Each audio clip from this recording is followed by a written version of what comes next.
Hey, welcome back to another video of editing basics. In this video, we are going to learn how to change measurements in Canva.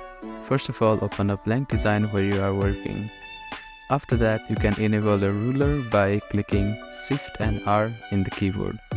Or you can also do manually by going to the File option, into the Settings, and clicking on Show Rulers and Guides. Now by default you can see that it is 0 to 20 at the horizontal side, and in the vertical side it is 0 to 30.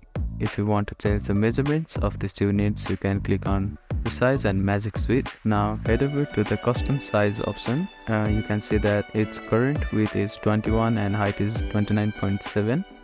You can change the measurements by clicking on this drop down box. You can change it to pixels, inches, millimeter or centimeters. I'm choosing inches here. Now you need to select this checkbox and then make sure that it is the correct one.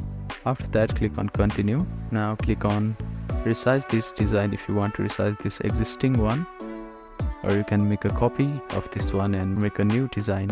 Now you can see that by clicking Ctrl+R, it is changed to inches. You can do this by following the same step for other units. Make sure that this is selected, then click on Resize this design. So that is how you can change measurements in Canva. Thank you for watching this video. Please do not forget to like, share and subscribe to our channel, and comment down if you have any queries.